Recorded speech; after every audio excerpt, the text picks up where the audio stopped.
Hello there. And this video is going to be another kind of short one, mostly concerning the cosplay that I did a while back about a gender-bent Satsuki Kiryuin from Kill la Kill. Now, here I'm going to mostly focus on the sword that I made for it, Bakuzan, and as well as the top of the cosplay, because the bottom of the cosplay is really simple with just dress shoes and dress pants. Nothing really special there. So, the most effort went into actually making the sword prop because, well, I had to make a foam version, and a lot of the ones sold online are metal versions, not really cosplay, convention friendly. And so I bought a Demon Slayer sword. I can't remember exactly who because I haven't watched the show, but I bought that off of Amazon and used that as the base. That was basically step one. The biggest thing was really making the crossguard section, and then of course painting everything up. I used a lot of foam, EVA clay, EVA foam clay, string, small wooden dowel parts, and I think it came out pretty well for a first attempt. But let's take a closer look at it. Okay. So what I basically did is I built up the... Let's actually take this out first. If you haven't guessed, I'm having to voice this over afterwards because the mic was not working at the time of recording. But I built up those circular areas, right? I added a sort of half circle piece of foam to the outside because those square areas were already part of the original piece. So it was easy just tacking those on and then sealing the border with strips of cardstock to make the outside look uniform. Then let's see, put the two dowels through to make the sort of little prong pieces.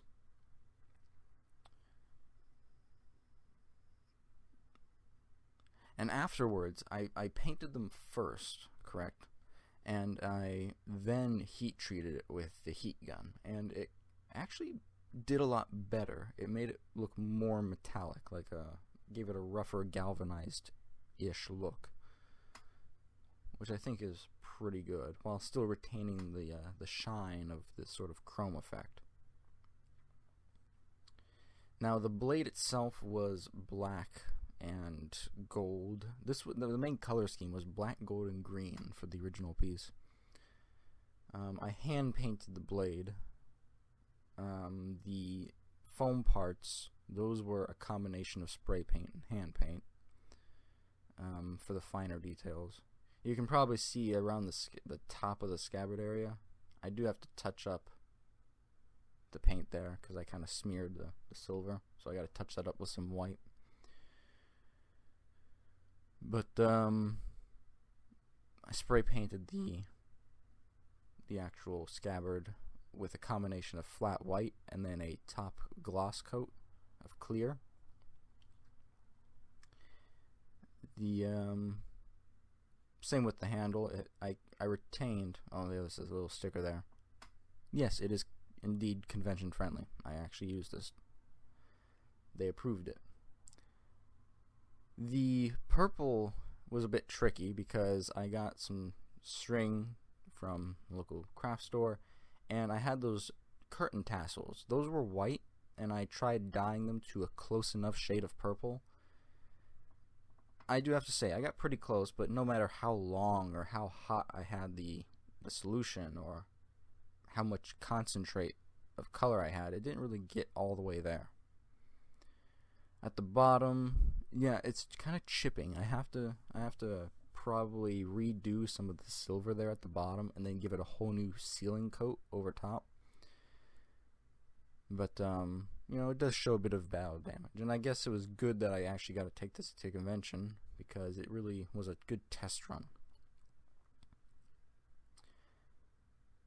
The blade though, I painted it going along the length of the blade, so the brush strokes went parallel to the blade length to give it a more linear shape.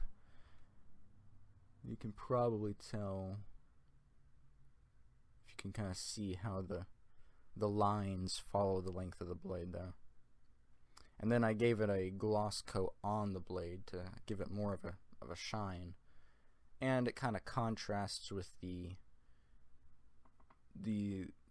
slightly flatter grip, which is still kind of flat in tone. That's about it for the blade, really. There wasn't too much else. It was really just making the crossguard pieces and a lot of paint work. I think actually the hardest part of it was actually getting those tasseled dyed, because I did that repeatedly to try and get the right shade, but at the end I just have to accept, as it is and roll with it. Now I'm going to set that aside, and I walk off camera to go get the top.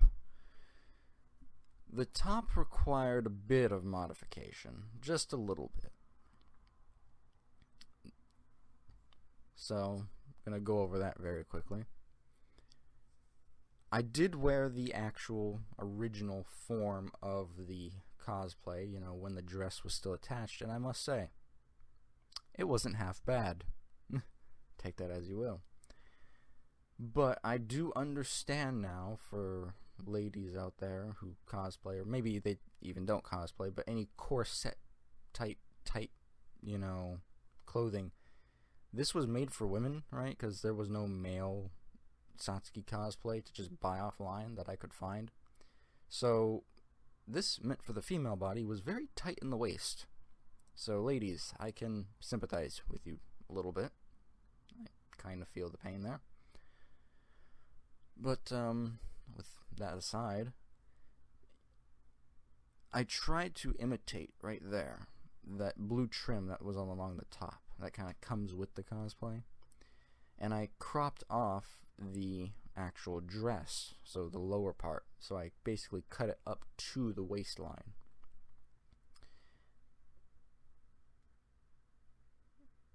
And what I was trying to do is give it a blue trim around the waist, but I couldn't find the right sort of plasticky gloss material. So instead, what I went with was just a dark blue ribbon that I found. I then attached the iron on. There's this adhesive tape that you can iron on, and it sort of melts. I attached that directly between the top and this ribbon, and I went all the way around the waist area. Now I do have a few strings that are still loose that I need to kind of snip off here and there. It's a little rough. But again, I kind of did this haphazardly to try and beat the timeline for the most recent convention. But I've learned some things, that's what's important going forward. I also learned that these little pauldrons, these little golden things, they like to slide around. And so what I did is I put underneath them these Velcro, little Velcro tabs. Keeps them in place. I don't have to worry about it sliding around, because the little neck piece is separate, but it doesn't really fit or anchor to me that well, so it helps keep things stable. The only annoying part is a lot of those little strings will get stuck in the Velcro, so you have to kind of be very careful, hold them out of the way when you're, putting them down and getting ready and getting dressed. And that about does it for this. Like I said earlier, there's not too much to discuss about the bottom. Just buy yourself, again, for the guys, I guess is more directed to if you're trying to replicate this, just some white dress shoes, some white dress pants. For me, they were kind of hard to find because for some reason, around me, no physical stores sold them. Every sort of dress pant, the closest was like an off-white. So I had to literally order these off of Amazon to get an actual pure white pair of pants. That was a bit annoying, but it worked out in the end. And I would be trying to slowly get some more little videos like this out. They're going to probably be shorter because I am swamped with work, it being summertime, and working on welding certifications at school and stuff. So it's been busy, but yeah, that's just a quick update there as to why it's been so sparse in videos. But I hope you enjoyed, and for those of you that stopped by, I thank you for stopping by, and I hope to catch you in a future video. Until next time, everyone. Peace.